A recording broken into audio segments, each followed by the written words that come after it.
you have programmed some phenomenal works. And I thought I would just start right off the bat. One of those, of course, is the 7 Last Words of the Unarmed. For our viewers who may not be aware of it, could you first just kind of share what is the work? And then I kind of want to delve into the programming aspects of it. Sure. 7 Last Words of the Unarmed is a multi-movement work originally written for tenor and bass ensemble with chamber strings and piano that basically uses the last words and correspondences of Black men or young men who were killed before their time by authority figures or police. Joel Thompson is the amazing composer of that work, and I had the real honor and privilege of working with him and championing that work. So that work really changed both of our lives in some way. And so, and honored that it has had, now I feel like it's getting its due recognition for the powerful message and work that it is.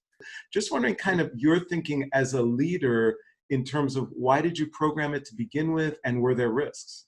I think the sky is the limit with programming, and we really limit ourselves when we only go to the status quo.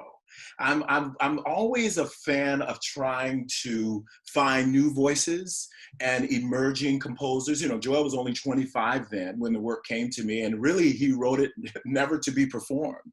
And so I have to be honest, when I first got the work, I sat on it because I wasn't sure at that time, 2015, you know, Black Lives Matter was not as universally recognized as it is now.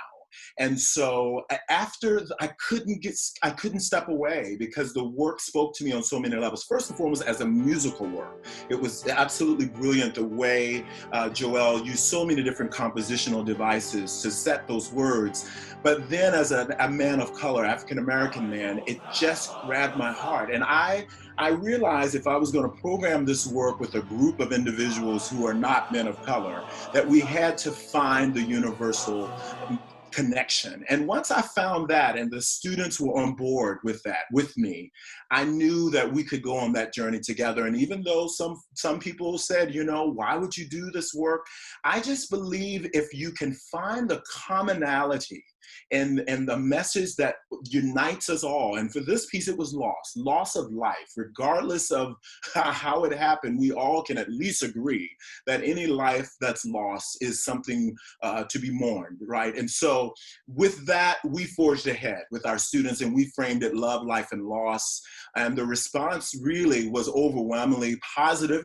You are so passionate about what you do and about our art form. And I'm just wondering, A, where does that come from initially? And the second part of that is, how do you maintain it? I have made my hobby my career. I mean, I love music and I love people, and I would do these jobs if there was not even a paycheck.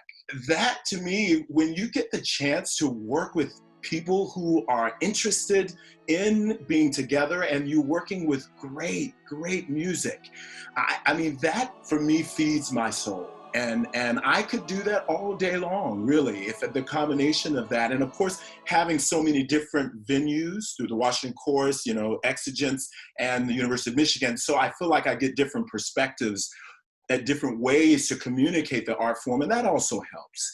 And sustaining it, to be honest, Aaron, I think the way to sustain it is constantly making sure you're doing it because you love it. And when you don't love it, you need to find something else to do. And I'm committed to that. I also believe taking time to take a bike ride and have a great meal and just be with friends, you know, that I've tried to find a little bit of heaven every day because and that varies. Sometimes it's a podcast, sometimes it's a blog, who knows? But that is imperative. We all need a little bit of heaven every day. And that for me is in tandem with doing what you love is how I hope to sustain this passion.